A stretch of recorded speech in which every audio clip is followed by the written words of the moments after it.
Live Tamil cinema நேயர்களுக்கு வணக்கம். நான் உங்கள் பத்திரிகையாளர் RS கார்த்திக். இந்த வீடியோவில் நாம பார்க்க இருக்கிறது இந்த வாரம் திரைக்கு வந்திருக்கிற மிலாதுன் நபி படத்தோட விமர்சனம். இந்த படம் பார்த்தீங்கன்னா ஒரு ஏஐ தொழில்நுட்பத்திலையும் அதாவது ஒரு பாதி ஏஐ தொழில்நுட்பம், ஒரு பாதி பாடல்கள் மட்டுமே, ஒரு பாதி இப்படி ஒரு 3 விதமா அந்த படத்தை ஒரு படமா கொண்டு வந்திருக்கிறாங்க. உண்மையா எனக்கு இவ்வளவு நாளும் இஸ்லாம்ன்ற ஒரு மதம் தெரியும், அங்க சில மனிதர்களை தெரியும். நான் இந்த இஸ்லாத்துல இவ்வளவு நபிகள் நாயகம் இப்படிதான் தோன்றி இப்படிதான் மறைந்தாரா அப்படின்றது அவ்வளவு அழகா. நீங்க இந்த படம் பார்த்தீங்கன்னா ஒரு டாக்குமெண்ட்ரி பிலிம்னு சொல்லலாம், இல்ல பயோபிக் அதுதான் கரெக்டானது. ஆனா அது டாக்குமெண்ட்ரி ஸ்டைல்லே இல்லைங்க. இத்தனைக்கும் நம்ம சுவிட்சர்லாந்துல படம் பிடிக்கல, அங்க படம் பிடிக்கல, இங்க படம் பிடிக்கல, ஒரு ஸ்டுடியோக்குள்ளார நிறைய பேர் பேசிக்கிட்டே இருக்கிறாங்க. ஒருத்தரா நபிகள் இப்படி தோன்றினாரு, அவருடைய 10வது வயதுல, 12வது வயதுல, 16வது வயதுல, 40வது வயதுல, 50வது வயதுல, கடைசியில அவர் இறப்பு வரைக்கும் காட்டுறாங்க. அது இல்லாம மக்கா மதீனா நபிகள் நாயகத்துக்கு மக்காவில் ஆரம்பத்துல எதிர்ப்பு, அதன் பிறகு அங்கிருந்து மதினாவுக்கு போறாரு, அங்க வரவேற்பு, இதெல்லாம் டீட்டெயிலா போர் அடிக்காம சொல்லியிருக்கிறாங்க. 2 மணி நேரம் படங்க, இன்னும் கொஞ்சம் நேரம் அந்த படத்தை எடுத்திருக்க கூடாதா அப்படின்னு நமக்கு தோன்ற அளவுக்கு இந்த படத்தை ஃபுல் டீட்டெயிலா இருந்தது. இந்த படத்துக்கு மிலாதுன் நபி ஏஐ டாக்குமெண்ட்ரி படம், ஏஐ தொழில்நுட்பத்தை பயன்படுத்தி நிறைய சீன்ஸ் டாக்குமெண்ட்ரி படமா எடுத்திருக்கிறாங்க. இமாம் அப்துல் கயூப், இமாம் உமர், இமாம் சதகத்துல்லா, இவங்க தான் இந்த 3 பேர் தாங்க கதையை மாறி மாறி நபிகள் நாயகத்தோட கதையை சொல்றாங்க. அதாவது கடவுளோட தூதர்களா 1,25,000 பேர் தோன்றி இருக்கிறாங்க இது வரைக்கும் உலகத்துல. அதுல ஒரு 25 பேர் முக்கியமானவங்கன்னா அதுல முதலானவர் நபிகள் நாயகம் தான் அப்படின்ட்டு சொல்லி அல்லாவை பத்தி சொன்னதுனால அப்படி சொல்றாங்க. அது எல்லாமே நம்புற மாதிரி இருக்கு. நம்ம வேறு மதம், இந்து மதத்தை சார்ந்தவன் அப்படின்னாலும் நம்மளால இவ்வளவு நாள் அந்த இஸ்லாமியர்கள் மீதும் இஸ்லாத்தின் மீதும் வைத்திருந்த அந்த நம்மளுடைய ஒரு பார்வை இருக்குல்ல, அது மாறுது இப்படிலாம். ஆனா எல்லா மதமும் ஒன்னதான் சொல்லுது. இன்னும் சொல்ல போனா இஸ்லாத்துக்கு முன்னாடியே இந்து மதம் இருந்திருக்குமோ அப்படின்ற எண்ணத்தையும். ஏன்னா இஸ்லாம் நம்ம நபிகள் நாயகம் புரட்சி பண்ணது, போராட்டத்துல எல்லாம் அவர் மேல கல்லெடுத்து வீசுறதுக்கு காரணம், அதுக்கு முன்னாடி வரைக்கும் அந்த மக்கள் சிலைகளை தான் வழிபட்டு இருந்தாங்களாம். சிலைகளை வழிபடுறது யாரு? நம்ம இந்து மதம் தான். இது மூட நம்பிக்கை அப்படின்னு அதை தவிர்த்துட்டு தான் இவர் அல்லாவை வணங்குறதுக்கு ஒரு இறை தூதரா வந்ததா படத்துல அங்கங்க சொல்லப்படுறப்ப, அப்ப கல் தோன்றி மண் தோன்றா காலத்து முன் தோன்றிய மூத்த குடி தமிழ் குடிங்கிற மாதிரி இந்துக்கள் தான் முதல்ல தோன்றாங்களோ அப்படிங்கிற எண்ணம் நமக்குள்ளார வருது. இத்தனைக்கும் இஸ்லாத்துல இந்த நபிகள் நாயகம் கிறிஸ்து பிறப்பதற்கு பின் தான் பிறந்து 1600 இந்த மாதிரி மக்கா மதினாலாம் சுத்தி அரபின் கண்ட்ரிஸ்லாம் சுத்தினாரு. அந்த வரலாறு சொல்லிக்கிட்டே சில சீன்ஸ் மட்டும் காட்டுறாங்க, அதுவும் ஏஐ தொழில்நுட்பத்துல. ஆனா கொஞ்சம் கூட போர் அடிக்கலங்க. என்ன தெரிஞ்சுக்கணும்? உண்மையா இது எல்லாத்தையும் ஒன்மேன் ஆர்மியா, உண்மையாவே திரைக்கதை, வசனம், பாடல்கள், ஏஐ கிரியேஷன், தயாரிப்பு, இயக்கம் அப்படின்னு இத்தனை பொறுப்புகளையும் ஏற்றுக்கிட்டு மில்லத் அகமது, காரைக்காலை சேர்ந்த இவர் ஏற்கனவே ஆந்தைன்னு ஒரு படம் இயக்கி இருக்கிறாரு. இந்த படம், ஆனா இந்த படம் இவர் இருக்கும் வரை மட்டும் இல்லைங்க, இவர் மறைந்த பின்னும் இவருடைய பேரை பறை சாற்றும் அப்படிங்கிற அளவுக்கு பிரமாதமா இருந்தது.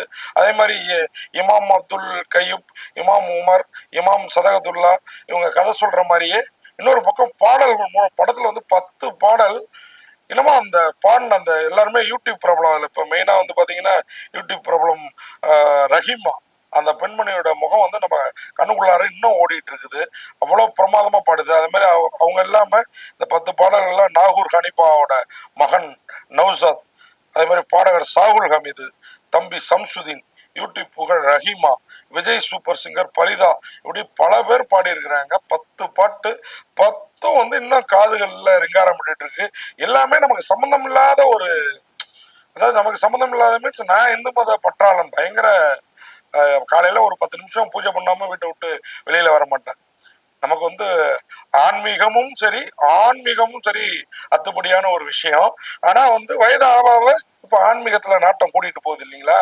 அப்படிப்பட்ட எனக்கு, இந்து மத பற்றாளனான எனக்கு இஸ்லாத்து மேல ஒரு பெரிய மரியாதையே இந்த படம் பார்த்த பிறகு வந்துருச்சு. எனக்கு மட்டும் இல்ல, இந்த படம் பார்க்குற எல்லோருக்கும் வருங்கிறது என்னுடைய நம்பிக்கை. இசை எஸ்.ஆர். ராம் அருமையா போட்டிருக்காரு. பாட்டெல்லாம் கணீர் கணீர்னு இந்த சீர்காழி கோவிந்தராஜ காலத்து பாடல்கள்லாம் இருக்குல்ல, அந்த மாதிரி பிரமாதமா இருக்கு. இந்த காலத்துக்கு ஏற்ற மாதிரி இருக்குது. அது மாதிரி எடிட்டிங், ஒளிப்பதிவு, எடிட்டிங் ரெண்டுத்தையுமே லலித் ராகவேந்தர். பாருங்க, ஒரு இஸ்லாமிய படத்திற்கு மிலாதுன் நபி அப்படிங்கிற படத்துக்கு வந்து எஸ்.ஆர். ராம் இசையமைச்சிருக்கிறாரு. எடிட்டிங் அண்ட் ஒளிப்பதிவு வந்து லலித் ராகவேந்தர். வாவ், இதுதாங்க மத ஒற்றுமை, இதுதான் மனித ஒற்றுமை. இந்த மனிதத்தை தான் நம்ம போட்டணும். இப்படிப்பட்ட படங்களை வந்து கொண்டாடணும். நம்ம மனம் தான் பெருசுன்னு மற்றதை பத்தி தெரிஞ்சுக்காம, ஏன்னா நம்ம இந்துக்கள்லயே நான் உட்பட பலரும் வந்து பகவத்கீதை அப்படின்ற ஒரு புனித நூல் நமக்கு இருக்குங்கிறது தெரியும். அதை புரட்டி பார்த்துருக்கமா கேட்டீங்கன்னா பாதி பேர் இல்லைன்னு தான் சொல்லுவாங்க இல்லைங்களா? அப்படிங்கிறப்போ திருக்குறள்ல இருந்து பல விஷயங்களை மேற்கோள் காட்டி இந்த படத்துல வந்து திரைக்கதை, வசனம், பாடல்கள், கிரியேஷன், தயாரிப்பு, இயக்குன்னு மில்லாத் அகமது வந்து அவ்வளவு அருமையா பண்ணியிருக்கிறாரு. உண்மையா அந்த படம் வந்து எனக்கு வந்து பார்க்கறதுக்கு நான் பாக்கியம் பெற்றதாவே கருதுனேன் இந்த படத்தை பார்த்துட்டு. ஏன்னா அவ்வளோ அருமையான ஒரு படம். அதில் ஒரு ஒரு பாடல்கள்லாம் இன்னமும் அப்படியே அந்த காதில் ஒலிக்குதுன்னு சொன்னேன் இல்லைங்களா? அதை சொல்லணுங்கிறதுக்காக தான் நான் வந்து இந்த படத்தை வந்து திரும்ப திரும்ப சொல்லிட்டு இருக்கேன். அதுல வந்து யானவி யானவின்னு ஒரு பாடல்ல அரபிக் மியூசிக்கோட அந்த பெண்மணி வந்து பரிதாவா, அந்த இன்னொரு ரஹிமாவா அவங்க பாடுறாங்க. அவ்வளவு பிரமாதம். அழகான அழகு தானமா, அன்பான அன்பு தானமா, அண்ணல் நவீன் ஒரு பாட்டு, ஹபீபி யார் சூழல்லான்னு ஒரு பாட்டு. அது மாதிரி மவுத் நிச்சயங்கிறத மனசுல வச்சுக்கிட்டு, மவுத்துனா மரணம், நிச்சயங்கிறத மனசுல வச்சுட்டு, மவுத்த நினைத்து பயப்படு, தவறு செய்ய துணை இல்லாமல் ஏதோ ஒன்று ஒரு பாடல். இந்த மாதிரி இந்த படத்தோட பாடல்கள் இல்லாமல் அப்படியே கதையை பாடல்களையும் கொண்டு போயிருக்கிறார். அன்று திறந்தது ஒரு வாசல், இன்று திறக்குது பல வாசல், அழைக்குது பள்ளிவாசல், அல்லாஹ் அக்பர்னு ஒரு பாடல், பெருமானார் சென்றார்கள் அப்படின்னு ஒரு பாட்டு. அது மாதிரி மக்கத்து மாணிக்கமே, அதாவது மக்காவோட மாணிக்கமேனு, சலதுல்லா, இப்படி படத்துல வந்துங்க. நான் ஏன் 2 மணி நேரம் படத்தை வந்து இவ்வளவு தூரம் சொல்றேன்னா, இந்து மதத்தை சார்ந்தவங்க நாம இந்த மாதிரி படம்லாம் பார்க்க வேணாம், இது வேற்று மதத்து இஸ்லாமத்தோட படம் அப்படின்லாம் நினைக்காதீங்க. இந்த மாதிரி படங்களை பார்க்குறப்பதான் நம்ம மதத்தோட புனிதமும் மனிதத்தோட புனிதமும் நமக்கு தெரிய வரும் அப்படின்னு சொல்லி மிலாதுன் நபி படத்தை, இத்தனைக்கும் இந்த படம் வந்து இப்போதைக்கு திருநெல்வேலி, மதுரை தாண்டி தான் ரிலீஸ் ஆயிருக்கு. இன்னும் கொஞ்சம் நாள் கழிச்சு வேலூர், சேலம் இந்த ஏரியாவெல்லாம் ரிலீஸ் பண்ண போறாராம். அதன் பிறகுதான் சென்னைக்கு வருதான். அது வரைக்கும் இந்த யூடியூப்ல நம்மளுடைய ரிவ்யூ பாருங்க. நான் போற சேனல்ல அந்த படத்தை பத்தி பேசணும்னு இருக்கேன்.